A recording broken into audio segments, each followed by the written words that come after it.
Assalamualaikum warahmatullahi wabarakatuh. Alhamdulillah hamdan katsiran thayyiban mubarakan fih kama yuhibbu rabbuna wa yarda. Asyhadu an la ilaha illallah wahdahu la syarika lah wa asyhadu anna Muhammadan abduhu wa rasuluh. Allahumma shalli ala Muhammad wa ala ali Muhammad. Alhamdulillahilladzi bi ni'matihi tatimmus shalihat. Alhamdulillah di malam hari ini kita kembali bertemu.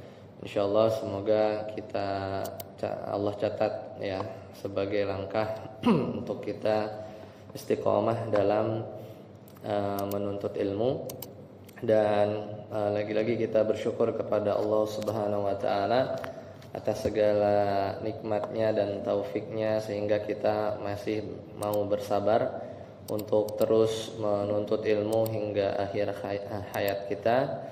Dan mudah-mudahan dengan hal tersebut Allah menjadikan amalan kebaikan kita kelak di akhirat nanti itu lebih berat ya, lebih berat ketimbang amalan-amalan keburukan kita yang tentunya kita sadar bahwa kita sangat perlu bantuan ya dan kekuatan dari Allah Subhanahu wa taala untuk bersabar terutama di zaman yang penuh fitnah ini.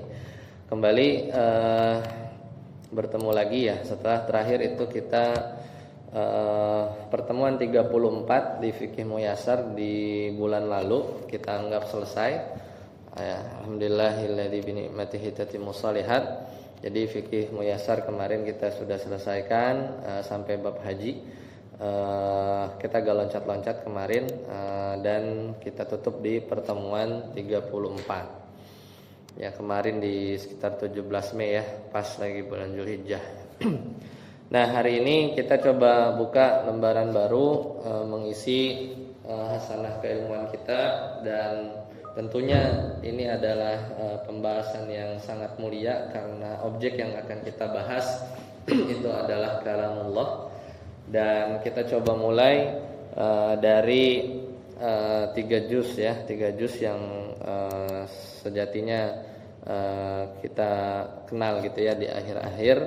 Dan yang menariknya kalau 3 juz ini kita belah ya, kita belah menjadi Al-Quran menjadi 2 bagian ya, maka juz 28 ke belakang itu jumlah suratnya setengah dari Al-Quran.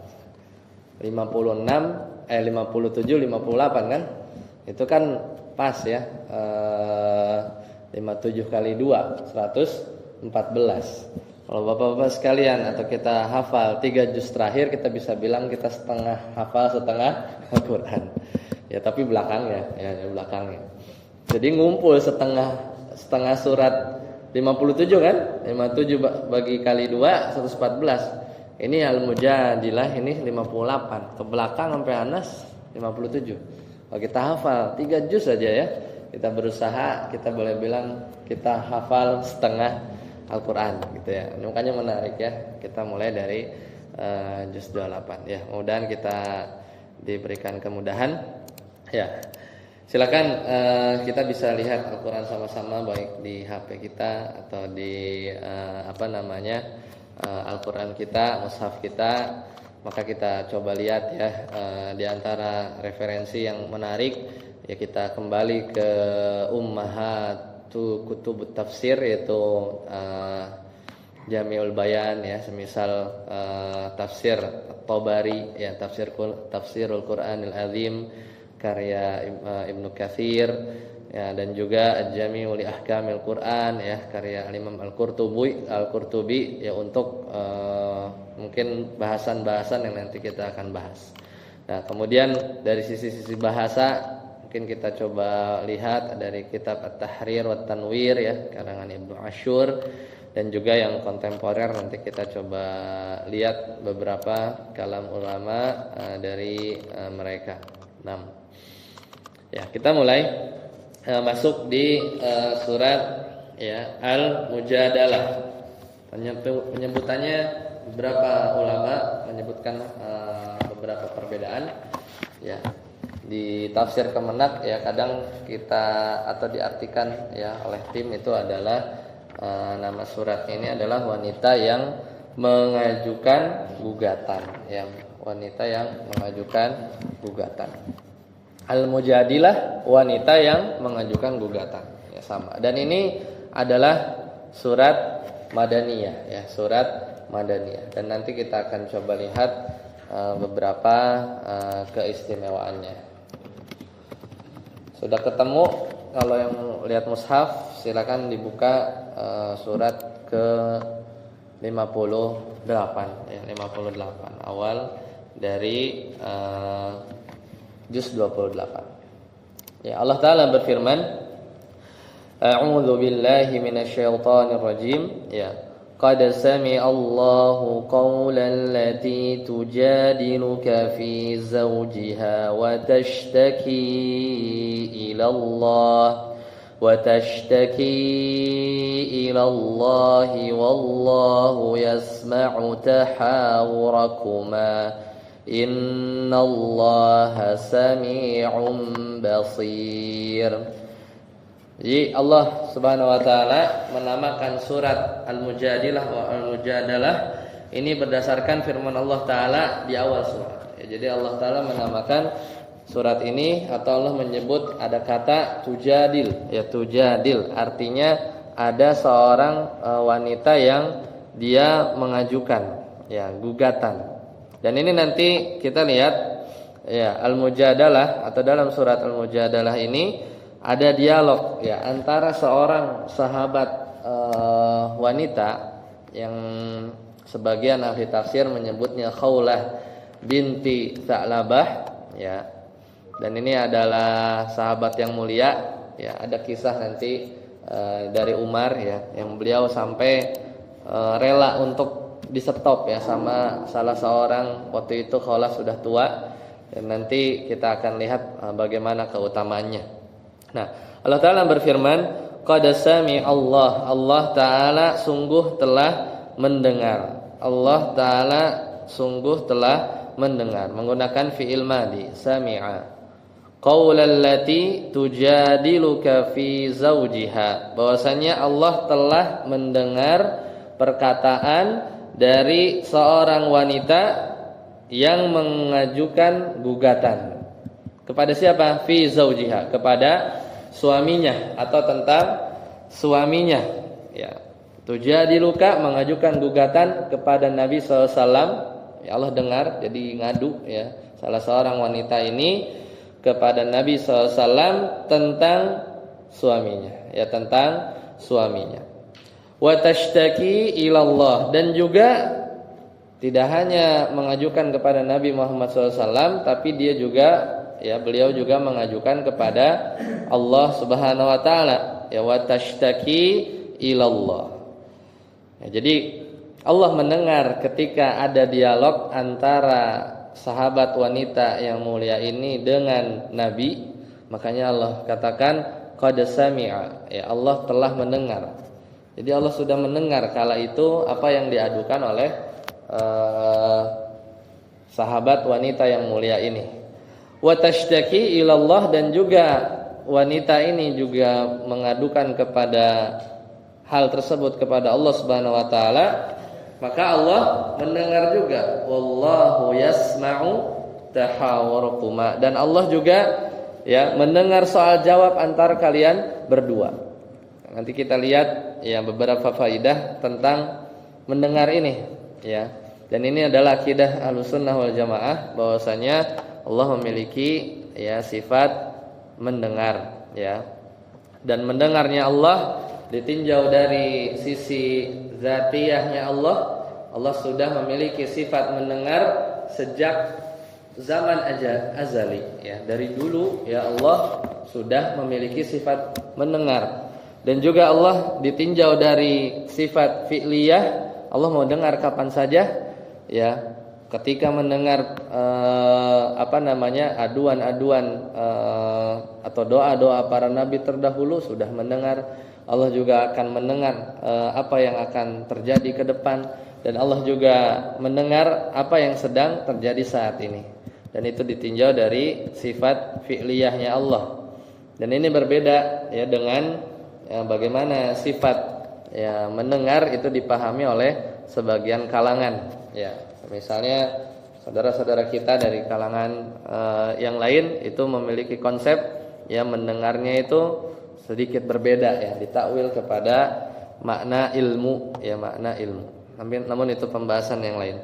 Nah, kemudian dari situ kita lihat Allah tutup ayat ini dengan firman Allah, "Innallaha sami'un basir." Dalam hadis di Sunan Abi Daud ya, ada pembahasan serupa. Dan waktu itu Nabi SAW ketika membacakan salah satu dari ayat yang bunyinya Innallaha sami'un basir, itu Nabi SAW sambil menunjuk mata dan menunjuk telinga, dan ini menunjukkan bahwasanya Allah Subhanahu Wa Taala memang benar-benar mendengar. Nah, ayat ini sangat mulia karena apa? Karena sampai-sampai Allah menegaskan dengan diturunkan ayat. Dan ini menjadikan sahabat tadi ya, di beberapa asbabun nuzul, wanita ini bernama siapa? Khawlah binti ya Tha'labah ya. Beliau adalah istri dari sahabat juga namanya Aus bin As-Samit. Aus bin As-Samit ini saudara dari yang terkenal Ubadah ibn As-Samit. Jadi saudaraan. Nah, dulu ya, dari ketika di zaman jahiliyah, jadi sebelum masuk syariat Islam ya, jadi ayat ini ingin menghapus salah satu tradisi jahiliyah yang sangat merugikan wanita. Jadi dulu salah satu cara untuk menceraikan wanita di zaman jahiliyah itu adalah dengan melakukan zihar. Zihar itu apa? Nah, ini fikih yang kita jelaskan. Zihar itu adalah kita menyebutkan satu perkataan, ungkapan yang kita menyamakan istri kita ini dengan mahram kita. Salah satunya adalah ibu. Ya, jadi seorang yang tidak boleh dinikahi. Dengan kita berkata misalnya, ya wahai istriku, engkau itu seperti punggung ibuku ya, dan ini adalah kinayah ya, adalah kinayah dari berhubungan suami istri, karena biasanya berhubungan suami istri ini datang dari depan ya, sedangkan ibu adalah seorang yang tidak boleh dinikahi, dan dalam tradisi Arab jahiliyah maka ucapan ini ya adalah cerai ya. Jadi ungkapan yang diucapkan oleh orang-orang jahiliyah dulu, dan ini posisinya di Madinah, maka maknanya adalah cerai selamanya. Dan yang membuat rugi bahwasanya istrinya itu tidak boleh menikah lagi dengan orang lain.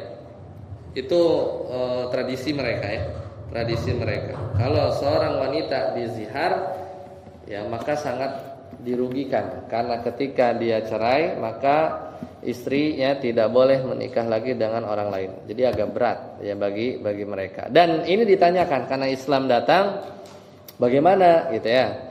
Dan dialog ini terjadi di rumah Rasulullah SAW. Jadi Khawlah ini mengadu kepada Rasulullah, ya Rasulullah, suamiku, maksudnya Aus bin Samit, itu telah menghabiskan masa mudaku. Maksudnya apa?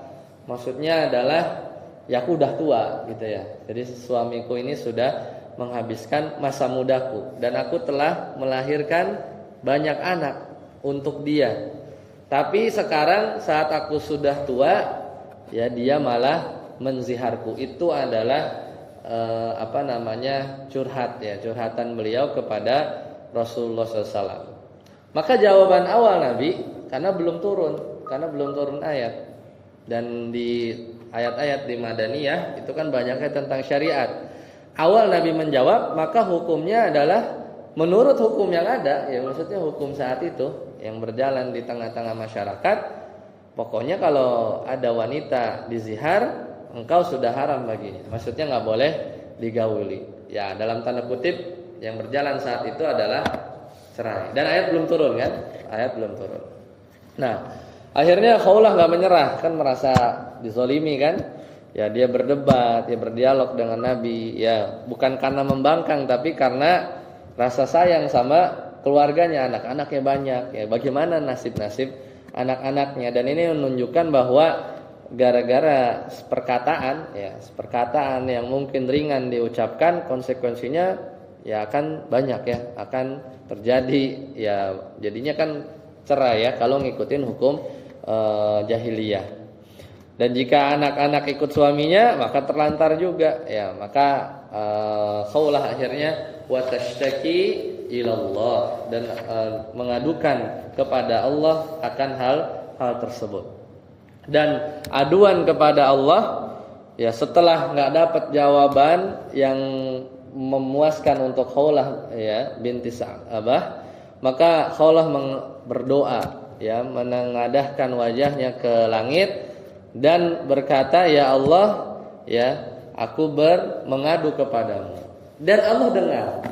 Jadi sahabat wanita ini ya sangat-sangat luar biasa, sampai turun ayat. Akhirnya turun ayat, qad sami Allah, sungguh Allah telah mendengar, qaulal lati tujadiluka fi zawjiha, yaitu perkataan wanita yang mengadu kepadamu, yang ngaduin tentang suaminya. Allah dengar, sudah dengar.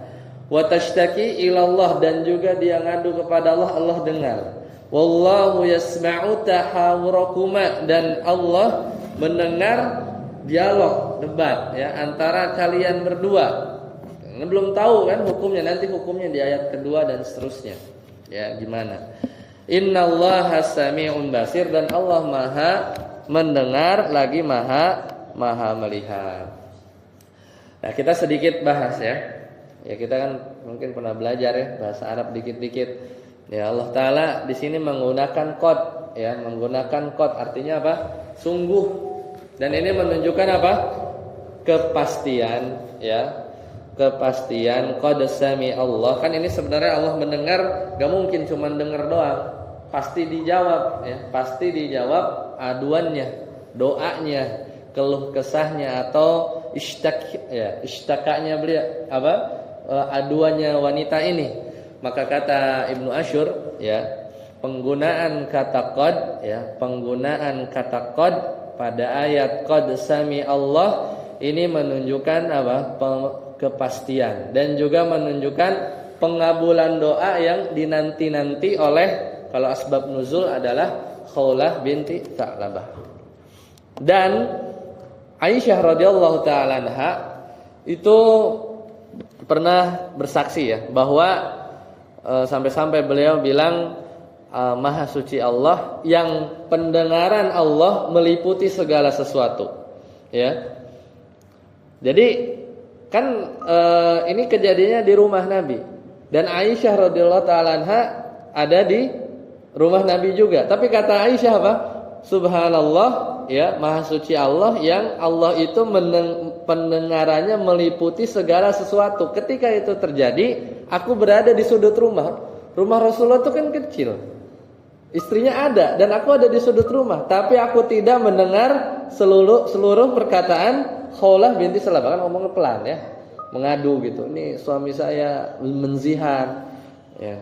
Jadi saking, dan Aisyah radhiyallahu taala anha itu bersaksi bahwa aku aja nih yang di pojok itu nggak dengar ucapan Khawlah ke Nabi, tapi sementara Allah mendengar ya dari atas langit ketujuh. Jadi ini menunjukkan maha sempurnanya, maha mendengarnya Allah. Kemudian perkataan apa yang didengar? Qaulal lati tujadiluka. Tujadil itu jadalah, ya. Itu udah artinya kan mendebat. Maksudnya berdialog. Menunjukkan apa? Kata Ibnu Ashur, menunjukkan bahwasanya dalam agama Islam itu memberi ruang ya wanita untuk berbicara. Kata siapa? Ya, Islam itu tidak ya istilahnya menghinakan wanita, enggak. Ini menunjukkan bahwa dalam Islam itu memberikan ruang bagi wanita untuk berbicara, boleh berbicara, bahkan ke ustadz ya, ke nabi ya. Kemudian memberi ruang kepada wanita bertanya, memberi ruang juga kepada wanita untuk mencari keadilan, karena kan merasa nggak adil lah. Kan makanya bahasa hadisnya itu ya, suamiku itu akala syabab, ya. Sudah makan masa mudaku, maksudnya masa habis manis dibuang gitu kan. Jadi udah tua. Dan di sebagian asbab nuzul bahwasanya Aus bin Samit itu beliau memiliki nafsu yang besar, ya, meskipun sudah tua, ya, nafsu yang besar atau disebut lamam, di mana ketika itu posisinya, ya, di sebagian hadis, ya, Khawlah itu sedang sujud. Dan ketika itu lewat suaminya dan bangkit hawa nafsunya. Kemudian setelah selesai sholat, ya, ingin, ya, mengajaklah untuk menggaulinya. Namun agak ditolak, ya. Cuma itu sebagian riwayat, ya. Nah dari situ akhirnya beliau marah dan akhirnya menzihar. Ya, itu di sebagian hadis yang lain. Kemudian Allah Ta'ala berfirman apa? Wa tashtaki, artinya apa? Mengadu kepada Allah. Dia adukan ke Rasulullah, dapat jawaban kurang puas. Karena jawaban awal Nabi apa? Ya menurut yang berjalan gitu, ya, adat istiadat saat itu adalah engkau haram bagi suamimu karena suamimu sudah menzihar. Karena di masa jahiliyah kan masih kebawa gitu, ya, belum ada hukum yang clear. Akhirnya kamu cerai, ya, kamu cerai. Maka bagi Khawlah nggak adil nih gitu kan, tidak adil. Makanya ya sudah, beliau pulang. Wa tashtaki ilallah, ya, Khawlah binti, ya, Al-Abah itu mengadu kepada Allah. Dan ini adalah kunci tauhid, ya. Jadi mengadu tentang kesulitan pada asalnya itu, ya boleh, ya, bertanya kepada manusia. Mungkin jawabannya kurang pas dan Allah mendengar ketika itu. Belum turun saja syariat atau jawabannya. Dan saking bertauhidnya beliau, sahabat wanita yang mulia ini, akhirnya beliau mengadukan kesulitannya kepada Allah. Dan mengadu, ya, ishtaki ilallah ini adalah sebuah ibadah dan bukan mengeluh atas takdir. Jadi mengadu, meminta keadilan. Dan Allah langsung jawab, innallaha sami'un basir, ya. Jadi Allah tutup ayat ini dengan jaminan bahwa tidak ada satupun, ya, bisikan hati yang terdengar diadukan ke Nabi.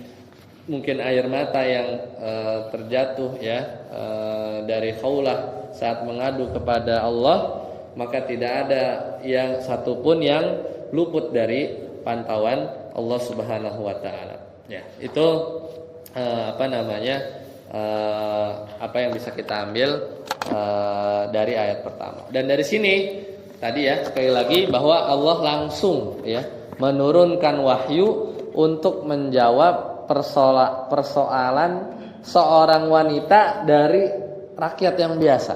Dan ini menunjukkan bahwa Islam itu menjaga hak-hak perempuan dari kezaliman lisan suaminya saat itu.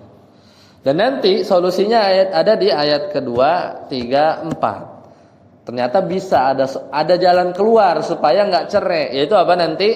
Ada kafarah, ya, denda bagi orang yang zihar. Jadi dihukumi seperti bersumpah kemudian kita langgar gitu. Jadi ada kafarah. Ya, akhirnya dia bisa balik lagi. Jadi itu ikatan pernikahannya nggak putus begitu saja. Mungkin karena ucapan yang emosional, ya. Dan juga ya mungkin tadi nggak puas dengan jawaban awal Nabi, ya. Nanti kan ada jawaban akhirnya, yaitu ketika turun firman Allah selanjutnya, maka pintu Allah selalu terbuka. Wa tashtaki ilallah. Maka di sini menunjukkan gara-gara satu orang, ya, sahabat yang mulia Khawlah, maka hukum syariat seluruhnya bagi umat, bagi wanita seluruhnya sampai hari kiamat berubah. Coba nggak ada Khawlah binti Tha'labah, maka mungkin syariatnya belum berubah gitu, ya. Mungkin seperti itu. Dan terakhir apa? Kita nggak boleh, ya, ada larangan menyamakan istri kita dengan ibu, ya, dengan kalimat zihar. Jadi menyamakan pasangan kita. Jadi anti kamu wahai istriku seperti punggung ibuku. Jadi ya ibu kan haram, ya, untuk digauli. Maka ini adalah bentuk adab sebenarnya dalam berumah tangga. Ya, seperti itu. Nah, sedikit tentang zihar. Ya, zihar itu kan dari kata az-zahru. Zahru itu artinya punggung. Dan menurut para ulama, punggung di sini maksudnya lebih tepatnya al-batnu. Jadi di depannya ya. Jadi perut. Karena biasanya seorang ketika menggauli istrinya itu kan dari arah depan. Ya karena maksudnya ketika laki-laki mau menggauli istrinya pasti dari arah depan. Nah, di sini kita bagi dua. Ini sedikit pembahasan fikih ya. Itu biasanya kita bisa banyak ambil dari tafsir ya Al-Imam Al-Qurtubi. Itu banyak tentang fikih lah sedikit. Nah, zihar ini kalau dikatakan kepada budak, maka para ulama mengatakan hukumnya boleh. Tapi sekarang sudah tidak ada ya. Nah, namun yang kedua, nah ini zihar yang dikatakan oleh suaminya, seorang suami kepada istri. Misalnya, anti alayya ka zahri ummi. Ya, engkau wahai istriku seperti punggung ibuku. Kalau lafaznya clear, jelas kayak gitu, apalagi pakai bahasa Arab atau bahasa Indonesia, engkau wahai istriku seperti punggung ibuku, maka ulama sepakat itu adalah zihar. Ya, nanti hukumnya apa nanti ayat kedua. Nah, yang agak bingung kalau misalnya anti alayya ka dhahri ukhti misalnya. Engkau wahai istriku seperti punggung saudara perempuanku misalnya. Maka ini gimana? Jatuh zihar atau enggak? Maka ada khilaf. Namun mayoritas para ulama itu menyatakan bahwa ya hal tersebut enggak dianggap zihar. Jadi apalagi misalnya di mazhab Imam Syafi'i itu mengatakan bahwa harus ibu ya, harus ibu. Tapi mayoritas ulama ya zihar juga, karena intinya zihar itu kan mentasbih ya, kita menyamakan istri dengan sesuatu yang mahram. Ibu, saudara perempuan, mahram kita yang enggak boleh dinikahi kan. Nah, intinya kan itu ya. Misalnya bibi anak bibi anak perempuan itu kan mahram ya, tidak boleh digauli. Makanya sebagian mayoritas ulama itu zihar juga kalau ngomongnya kayak gitu. Tapi kalau misalnya disamain sama wanita ajnabiyah, misalnya anti alayya ka zohri fulanah gitu ya. Engkau wahai istriku seperti punggung fulanah siapa gitu kan. Maka ini juga khilaf ya, tapi bukan termasuk zihar ya, bukan termasuk zihar. Nah, kemudian kalau yang lafaz kinayahnya atau lafaz ziharnya ini bentuknya kan kalau tadi tegas ya, seperti punggung. Tapi kalau misalnya nggak tegas ya, misalnya contoh kayak misalnya ditalak lah, misalnya kita pisah aja. Ya rumah kita sempit nih, kamu tinggal di sana gitu kan. Itu kan dibalikan kepada apa? Sama hukumnya seperti memanai dalam pembahasan talak. Itu apa niat dari seorang suami ya. Jadi kalau lafaznya tidak tegas, maka akan dikembalikan kepada niat dari suaminya seperti apa. Ya. Nah, itu mungkin sedikit tentang zihar. Kita kembali lagi. Tadi juga kita udah bahas tentang sifat sama ya. Kita nggak panjang-panjang. Kita lanjut ayat kedua. Allah Ta'ala berfirman ya, ayat kedua.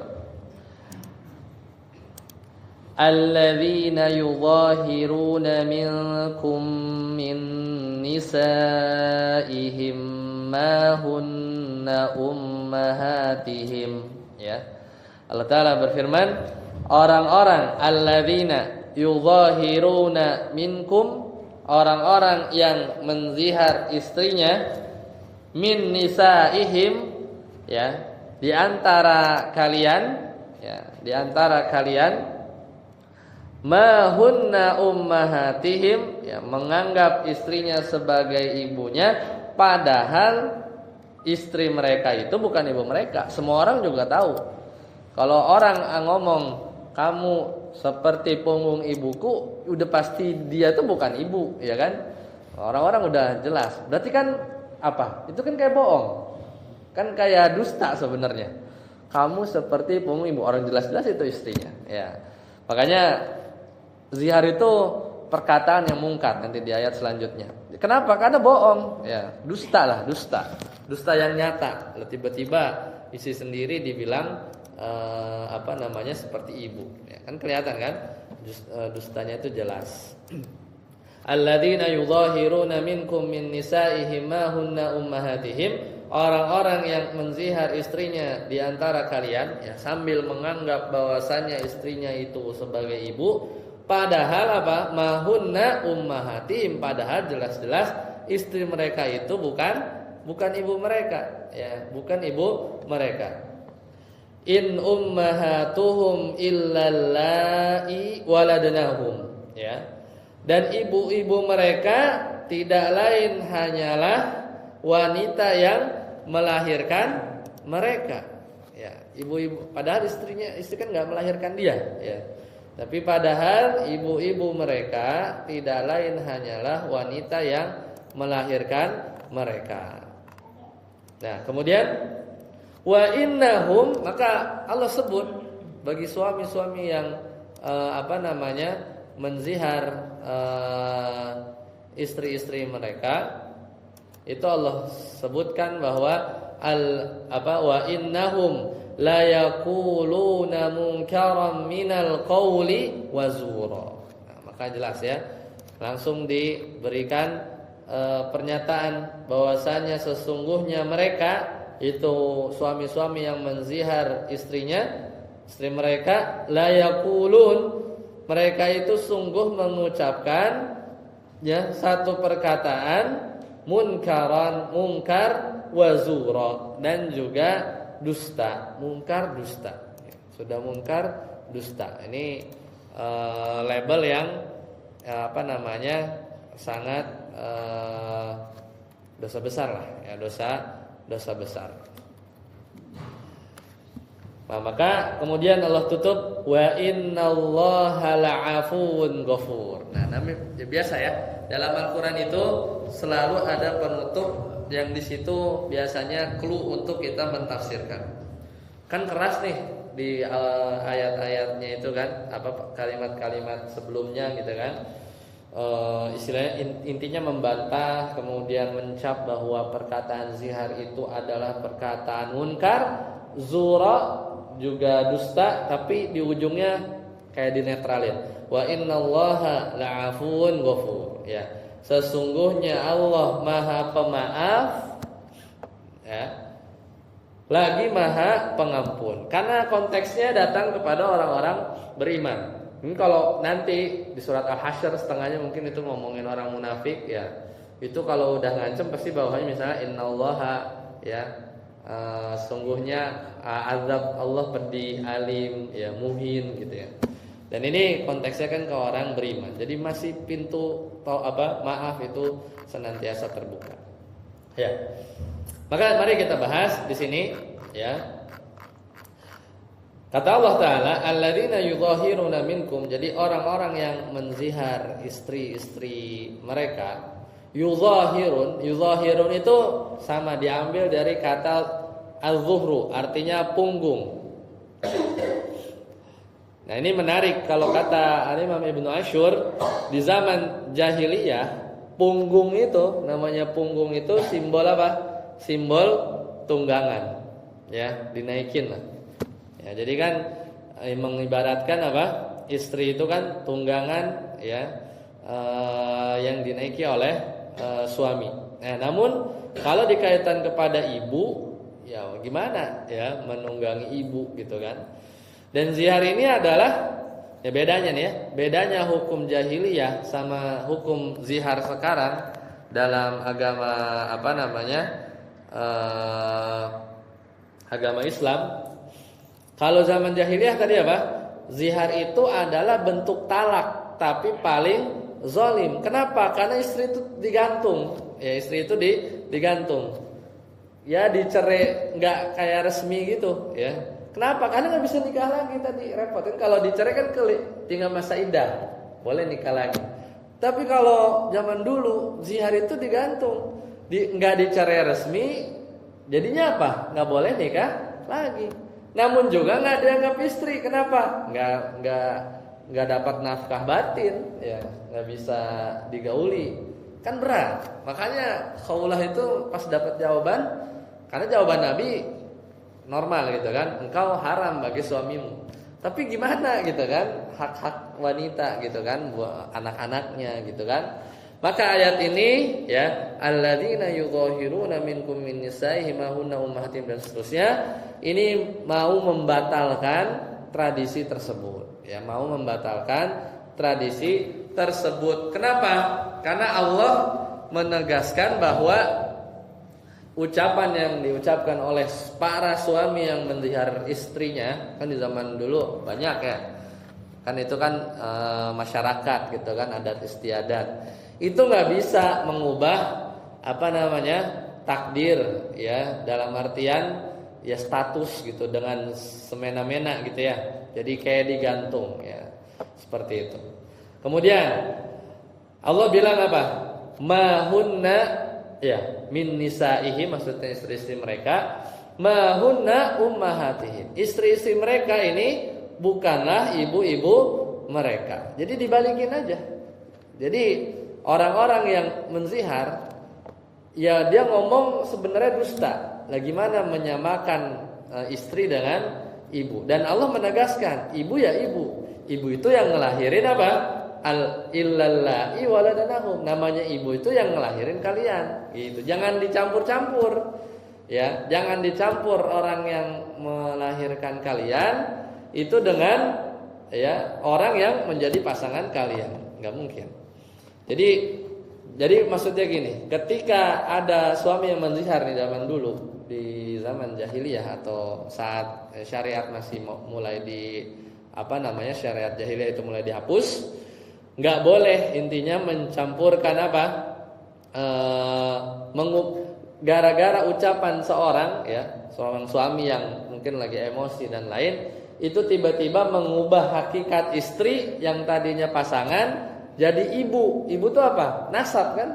Nggak bisa. Sedangkan nasab itu istilahnya kalau udah terjadi ya takdir.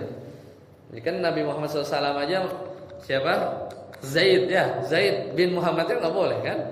Ya, ini kan kalau disamain kayak ibu kan berarti dia yang masa gara-gara lisan ucapan yang istri berubah jadi jalur nasab gitu, nggak bisa. Ya, jadi udah Islam hanya menunjukkan realitas yang ada. Berarti itu ucapan suami-suami yang melakukan zihar itu tidak sesuai realitas, sudah selesai. Islam jelas. Nah, kemudian baru Allah melabeli suami-suami yang melakukan zihar itu, innahum la yaqulun, mereka itu mengatakan minal qaul, dari sebuah perkataan, munkaran wa zura. Munkar itu adalah keji. Apa bedanya munkar? Munkar itu keji. Artinya apa? Ya secara etika itu buruk lah. Munkar itu jijik lah. Tapi ya kan kalau misalnya kita dengar berita ada anak ya menggauli ibunya, itu kan pengen pites aja kan. Kan banyak nih berita kan udah aneh-aneh sekarang kan. LGBT lah, ya kan, laki sama laki, incest yang sama saudara gitu kan. Sama ibu juga. Itu makin ini lahir zaman. Itu kan kita ngelihatnya apa? Keji lah ya. Mungkar gitu kan. Dan itu terjadi ya bagi orang-orang. Dan ini menyamakan istri aja dengan ibu kandung itu dalam etika itu menjijikan. Nah, kemudian yang kedua, udah menjijikan, wazura, bohong ya. Kenapa? Kata Imam Qatadah itu dikutip dalam tafsir At-Tabari, menegaskan bahwasanya zur ini artinya dusta. Jadi sebenarnya suami yang bilang atau menzihar istrinya itu dia tuh berdusta atas nama syariat sama atas nama nasab, ya. Gak nyambung kan? Gimana? Gak bisa. Gak bisa. Cuman omongan dia tiba-tiba berubah, geser. Istri jadi layaknya ibu, tidak mungkin. Nah di sini maka pesannya itu ya lisan itu harus hati-hati. Apalagi lisan orang-orang beriman itu tidak boleh ngucapin perkataan yang munkar, dalam tanda kutip menjijikan ya, dan dusta ya dalam keluarga ya, dalam keluarga. Namun di akhir Allah katakan innallaha la'afuun ghafur. Perhatikan sebelumnya. Allah bilang wa innahum layaqulun. Jadi ada inna, kemudian ada la. Sungguh-sungguh. Kemudian Allah di akhir tutup juga dengan taukid yang jumlahnya mirip. Wa innallaha la'afun. Jadi ada inna ada la juga. Ada inna ada la juga. Meskipun jadi kita melihatnya atau mentadaburinya, meskipun zihar ini dosa besar karena mengandung dusta dosa besar. Munkar dosa besar. Namun Allah mengakhiri ayat ini dengan sifat apa? Pemaaf, la'afun. Kemudian apa? Ghafur. Allah tutup ayat ini dengan sifat pengampunan. Jadi gak serta-merta membuat kita putus asa, atau tidak serta-merta membuat mungkin para sahabat yang ketika itu belum tahu, udah terlanjur menzihar, seolah-olah gak ada jalan keluar. Enggak. Allah tidak membinasakan suami-suami yang berzihar, melainkan apa? Tapi ada konsekuensinya, yaitu melainkan memberikan pintu taubat. Nanti di ayat ketiga Allah sebutkan gimana cara taubatnya, yaitu melalui apa? Kafarah. Urutan pertama nanti memerdekakan budak, nanti di ayat ketiga ya. Kalau nggak mampu turun, yaitu berpuasa 2 bulan berturut-turut. Kalau nggak mampu apa? Memberi makan 60 miskin ya, sebagaimana nanti dia disebutkan nanti habis ini di ayat ketiga dan 4. Nah, jadi buat suami ada jalan keluar, tobat ya dengan kafarah. Jadi ziharnya dibatalkan dengan tadi ya, memerdekakan budak, puasa 2 bulan berturut-turut, atau memberi makan 60 miskin. Dan ini harus dilakukan dari urutan pertama. Kalau terjadinya zaman sekarang, maka memerdekakan budak udah gak mungkin, pasti langsung loncat nomor 2, puasa 2 bulan berturut-turut. Kalau masih muda 30, 40 mungkin masih bisa dilakukan. Dan ini harus mutatabi'ain, itu harus berturut-turut. Kalau Bapak sekalian puasa udah hari ke 55, kemudian besok gak puasa karena gak ada uzur, ya maka nanti dari ulang lagi, 1 lagi, 2 lagi, 3 lagi. Tapi kalau misalnya udah hari ke 58, tinggal 2 hari lagi, tapi besoknya gak puasa karena ada uzur, diantara uzur itu misalnya safar, ya berpergian atau sakit, ya dan seterusnya, maka misalnya besok gak puasa, besok tinggal lanjut, itu hitungannya adalah hari yang ke-59, kayak gitu ya. Tapi kalau gak mampu, udah sakit misalnya, maka memberi makan 60 miskin. Nah terus buat wanita apa kabar gembiranya? Ya kayak misalnya tadi, ini kabar gembira buat Khawlah binti As-Sa'labah. Jadi masih tetap sama suaminya, ya enggak? Ya kan? Jadi enggak jadi ziharnya, suaminya masih tetap ya, tidak dihukum dan bisa memperbaiki apa? Hubungan melalui kafarah. Coba enggak ada ini. Bingung, gimana? Balikannya lagi enggak bisa. Ya kan? Kan itu udah talak, jatuhnya talak, kayak seperti itu ya. Nah, ini hal yang kita bisa perhatikan.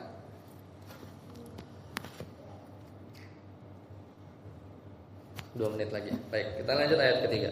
Allah Ta'ala berfirman, "Walladzina yudhahiruna min nisaihim thumma ya'uduna lima qalu."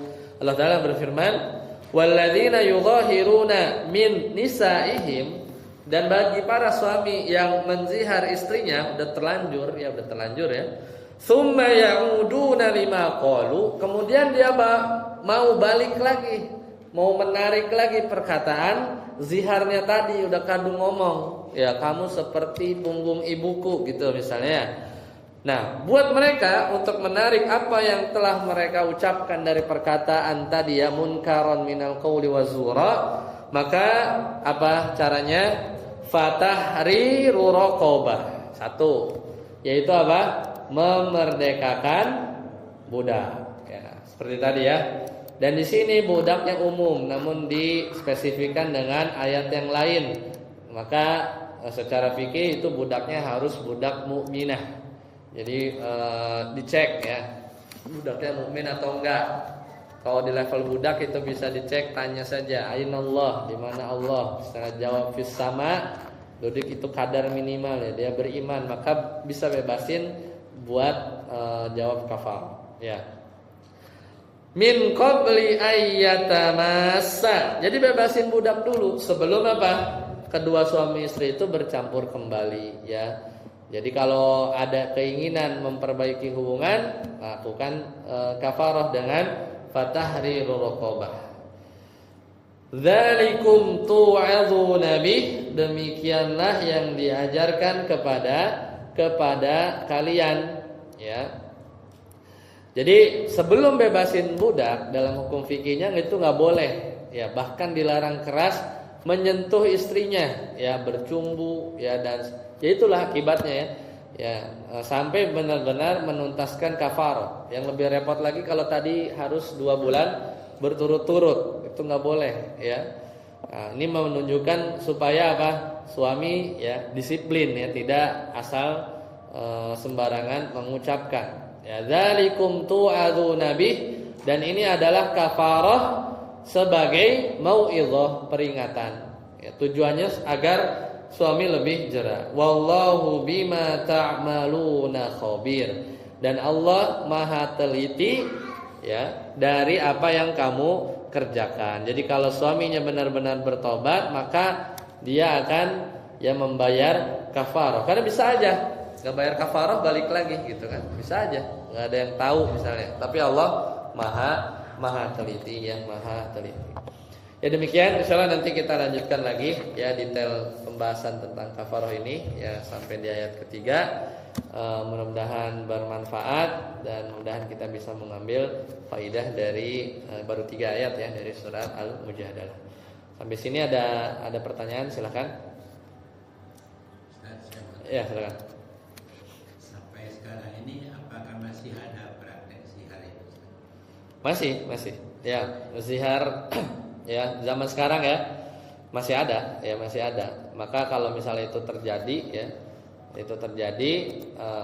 maka kita ya solusinya seperti tadi ya, seperti tadi. Jadi sebenarnya mirip melanggar ini sumpah. Kalau masih ada terkesan tidak menghapus ya, Ustaz. Apanya? Kalau masih ada sampai sekarang prakteknya terkesan tidak menghapus. Menghapusnya ini adalah menghapus konsekuensi dari ziharnya.